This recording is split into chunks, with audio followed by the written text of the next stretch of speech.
ప్రస్తుతం మనం నేపాల్కి సంబంధించిన అంశాన్ని చూడబోతున్నాం. నేపాల్ ఘటనపై మొత్తం ప్రపంచం అంతా మాట్లాడుకుంటూ ఉంది. అంతేకాదు నేపాల్ మనకి పొరుగు దేశం. మనకి పొరుగు దేశాల్లో ఇది మూడవ ఘటన. శ్రీలంకలో మనం ఇంతకుముందు చూసాం, బంగ్లాదేశ్లో చూసాం, ఇప్పుడు నేపాల్లో తిరుగుబాటు చూస్తూ ఉన్నాం. ఇలాంటి పరిస్థితుల్లో రేపు భారతదేశం లాంటి దేశాల్లో వస్తే పరిస్థితి ఏంటి అనే విషయం గురించి పెద్ద ఎత్తున చర్చ జరుగుతుంది. ఎందుకంటే అవి మన పొరుగు దేశాలే కాబట్టి.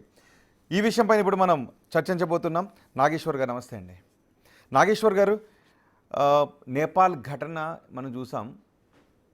సోషల్ మీడియాపై బ్యాన్ విధించడంతో తలెత్తిన నిరసన ఆ దేశ పాలకుల అవినీతిపై నిరసనగా మారింది. మొత్తం అక్కడ అట్టుడిగిపోయింది. ఇప్పుడు ప్రధానిగా ఎవరు నియమించాలో తర్జన భర్జన పడుతున్నాయి. ఏకాభిప్రాయం సాధించే విషయంపై వాళ్ళు మాట్లాడుకుంటూ ఉన్నారు. ఒకవేళ ఇలాంటి పరిస్థితులు రేపు భారతదేశంలో వస్తే పరిస్థితి ఏంటి? రాకూడదని ఆశించుదాం. కానీ మీకు ఫండమెంటల్గా అర్థం కావాల్సింది, మనకు నేపాల్ ఏ రకమైన లెసన్స్ ఇస్తుంది. ఆశిస్తే సరిపోదు కదా, రాకుండా జాగ్రత్త కూడా పడాలి కదా. కోర్స్ బంగ్లాదేశ్, నేపాల్, శ్రీలంకలతో మనకు పోలిక లేదు. మన చాలా పెద్ద దేశం, బలమైన ఆర్థిక వ్యవస్థ. ఇప్పుడు శ్రీలంక ఉందనుకో, అప్పుల పాలయ్యి అసలు ఆర్థిక పరిస్థితి భయంకరంగా దిగజారి ఒక దశలో ప్రభుత్వాలపైన ప్రజల కోపానికి అది కారణమైంది. మన దేశంలో కూడా ఆర్థికపరమైన ఛాలెంజెస్ ఉండొచ్చు. స్టిల్ మన దేశంలో మిక్స్డ్ సిగ్నల్స్. ఒకవైపు గ్రోత్ రేట్ బాగా ఉంది, మరోవైపు అన్ఎంప్లాయ్మెంట్ ఉంది. సో అక్కడికి మనకు ఉన్నటువంటి తేడాది. ఇక బంగ్లాదేశ్లో షేక్ హసీనా నిరంకుశ ప్రభుత్వానికి వ్యతిరేకంగా ఆ పెద్ద ఎత్తున ప్రజల్లో అసంతృప్తి, ఆమె ఎన్నికలే ఫార్స్గా మార్చి అపోజిషన్ పోటీ లేకుండా చేసి అవన్నీ కూడా బంగ్లాదేశ్లో చేశారు. నేపాల్లో భయంకరమైన రాజకీయ అవినీతి, రాజకీయ అస్థిరత, 17 ఏళ్లలో 15 గవర్నమెంట్లు మారడం, 20% అన్ఎంప్లాయ్మెంట్ పెరిగిపోవడం కారణం. కానీ ఈ 3 కంట్రీస్ లాగా బలహీనమైన రాజకీయ ఆర్థిక వ్యవస్థ భారతి కాదు. కానీ మనము నేర్చుకోవాల్సిన గుణపాఠాలు ఏంటంటే, ఒకటి, ప్రభుత్వాలకు ప్రజలకు గ్యాప్ పెరిగితే ప్రజలు ఎక్కువ కాలం దాన్ని అంగీకరిస్తారని మనం అనలేము. నేపాల్లో జరిగింది అదే. రాజకీయ వ్యవస్థ ఒక గొప్ప ప్రామిస్తో అక్కడ రంగంలోకి దిగింది. అంటే 2006లో రాచరిక వ్యతిరేక పోరాటం విజయవంతమై బహుళ party democracy, multi party democracy వచ్చింది. నేపాలీలు ఆశించింది ఏంటంటే ఒక కొత్త యుగం ఆవిష్కృతమవుతుందని. కానీ రాజకీయ నాయకులు తమ పదవులు కాపాడుకోవడానికి అవకాశవాద పొత్తులు, ఈ పార్టీ ఆ పార్టీ ఆ పార్టీ ఈ పార్టీ, ఎవడు ఎప్పుడు ఎవరితో కలుస్తాడో తెలియని పరిస్థితి. ఏ ప్రధానమంత్రి ఏడాది ఉండడం కష్టం. ఈ ప్రభుత్వం రంగంలో ఉంటే ఇంకోడెవడో లాగేస్తాడు. సో ఈ పొలిటికల్ ఇన్స్టెబిలిటీ డెమోక్రసీని ఒక ఫెయిల్డ్ ఎక్స్పెరిమెంట్గా మార్చింది. తర్వాత ఎకానమిక్ క్రైసిస్. ఇది పేద దేశం. సో 7% దాకా పాపులేషన్ మైగ్రేట్ అవుతారు. రెమిటెన్సెస్ ఎకానమీ అంటారు. అంటే విదేశాలలో ఉన్న నేపాలీలు పంపించేటువంటి డబ్బులపై ఆధారపడి ప్రధానంగా ఆర్థిక వ్యవస్థ నడిచే పరిస్థితి. సో అందువల్ల ప్రజలు, మరోవైపు రాజకీయ నాయకుల పిల్లలు, ఉన్నతాధికారుల పిల్లలేమో బ్రహ్మాండంగా విలాసవంతమైన జీవితాన్ని గడపడం, ప్రజలేమో నిరుద్యోగం, పేదరికంతో బాధపడడం. సో ఈ ఎలీటిజాన్ని ప్రజలు సహించలేకపోయారు. భయంకరమైన అవినీతి. సో దాన్ని ప్రజలు తిరగబడ్డారు. ఈ ధోరణులన్నీ మన దేశంలో కూడా ఉన్నాయి, లేవని కాదు. అంటే ప్రజల దృష్టిని మళ్లించడానికి జిమ్మిక్లు. ఇప్పుడు కేపీ శర్మ ఓలి మతాన్ని కూడా ఉపయోగించుకునే ప్రయత్నం చేసి ప్రజల ఆర్థిక అంశాల నుంచి ప్రజల దృష్టి మళ్లించడానికి మతభావాలను రెచ్చగొట్టే కార్యక్రమం కూడా చేశాడు. కానీ అవన్నీ ఏవి ఫలించలేదు, ప్రజలు అంగీకరించలేదు. సో అందువల్ల ఆఖరికి ప్రజల ప్రశ్నల్ని తప్పించుకోవడానికి సోషల్ మీడియాలో నిషేధం విధించాడు. అది ఇంకా ప్రజలకు ఆగ్రహం తెప్పించింది. అంటే మీరు చేస్తున్న పనికిమాలిన పనులను మమ్మల్ని ప్రశ్నించలేక చేస్తున్నారా అని.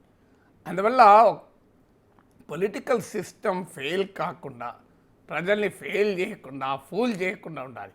ఇప్పుడు అక్కడ అన్ని పార్టీల నాయకులపైన ప్రజలు తిరగబడ్డారు. ఎందుకంటే ఇదే ఒక కోపం ఏంటంటే ఎంటైర్ పొలిటికల్ క్లాస్ పైన. పొలిటికల్ క్లాసే కాదు, సుప్రీంకోర్టుపై కూడా అటాక్ చేశారు, మీడియా పైన అటాక్ చేశారు. అంటే మీరంతా దొంగలు, మమ్మల్ని దోచుకుంటున్నారు అని. సో ఈ ట్రెండ్ ఎప్పుడైతే అంటే ప్రజలు రాజకీయ వ్యవస్థతో, రాజ్యాంగ వ్యవస్థలతో సంతృప్తి చెందకపోతే అంబేద్కర్ హెచ్చరిస్తాడు, ఆ ప్రజలే ఆ రాజ్యాంగాన్ని చిదిమి వేస్తారు, చెరిపి వేస్తారని హెచ్చరించాడు. అన్ఫార్చునేట్లీ నేపాల్లో ఇవాళ ఆ పరిస్థితి మనం చూస్తున్నాం.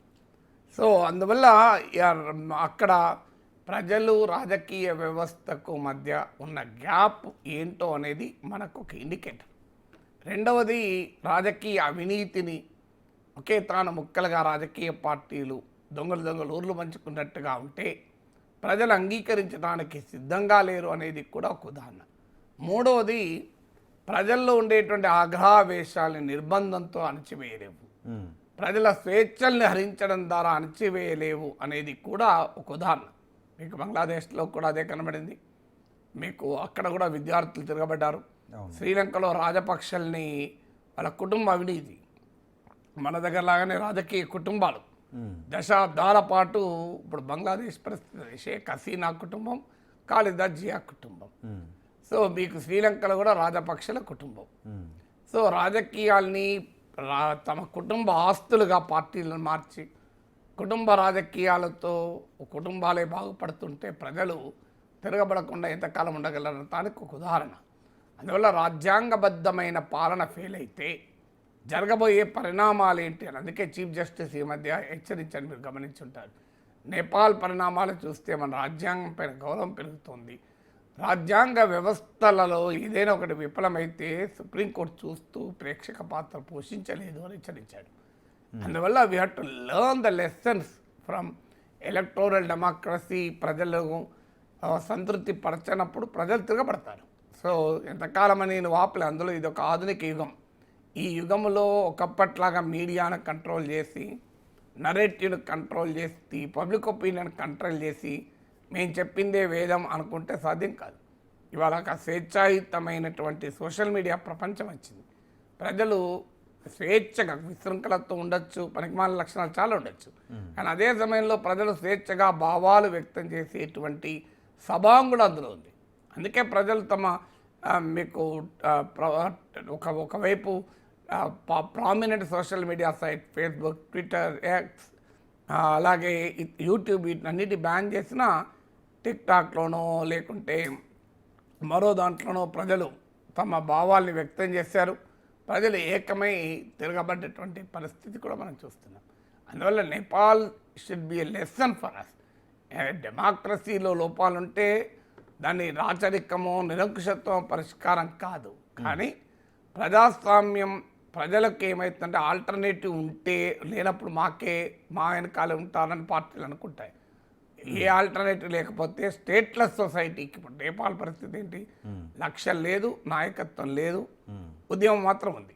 అంటే ప్రజల ఆకాంక్షలు లెజిటిమేట్, ప్రజల కోపం న్యాయబద్ధమైంది, ధర్మబద్ధమైంది.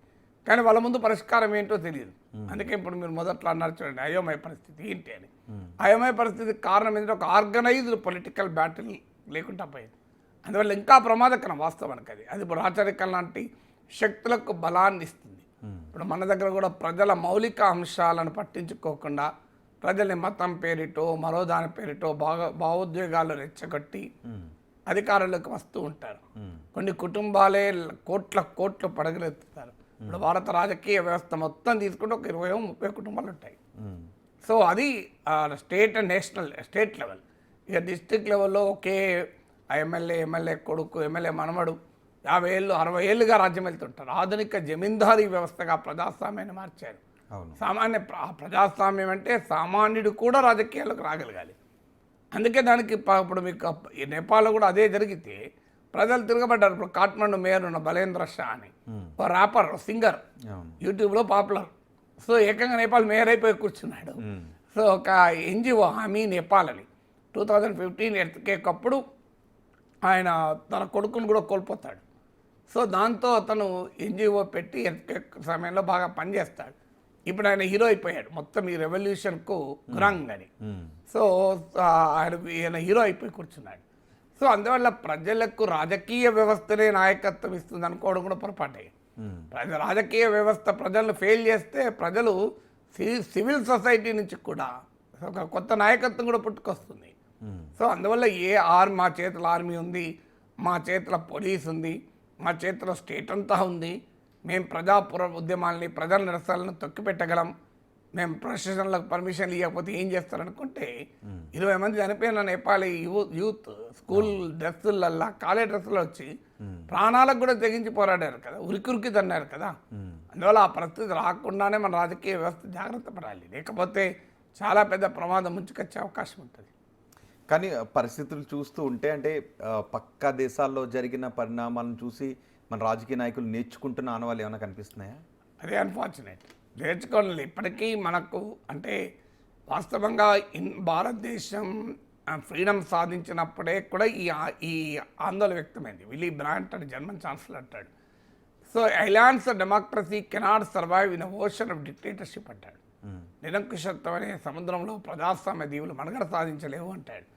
నిజంగా మన చుట్టూ ఆందోళనకర పరిస్థితులే. కానీ ఈ మూడిట్లో కూడా మీరు గమనించండి, జరిగినటువంటి హసీనా నిర్బంధకాండకు వ్యతిరేకంగా, ఆమె నిరంకుశ పాలనకు వ్యతిరేకంగా ప్రజలు తిరగబడ్డారు. కోర్స్ మన భారత్ మిత్రాలు అది వేరే ఇంకో డైమెన్షన్.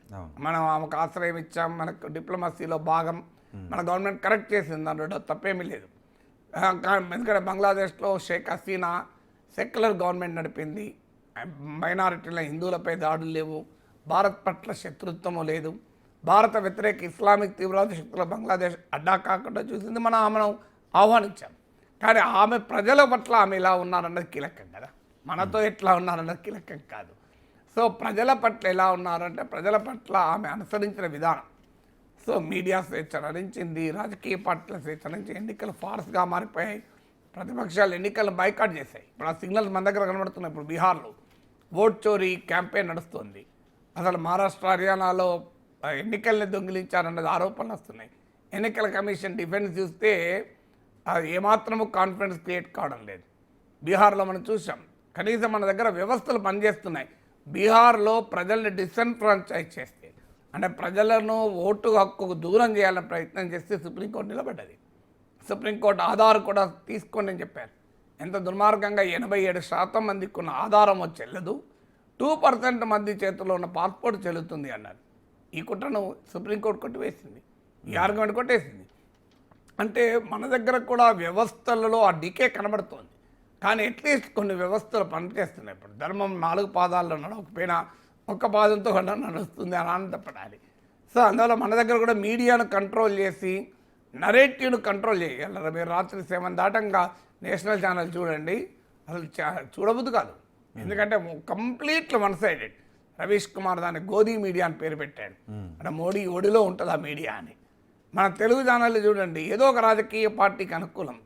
నీకు స్వతంత్రంగా ప్రజల సమస్యల్ని జనంలోకి తీసుకొచ్చి వాటిపైన కవరేజ్ లేదు. సోషల్ మీడియాను కూడా వారే కంట్రోల్ చేసి ఒక పబ్లిక్ నరేటివ్ను కంట్రోల్ చేసే ప్రయత్నం రాజకీయ పార్టీలు చేస్తారు.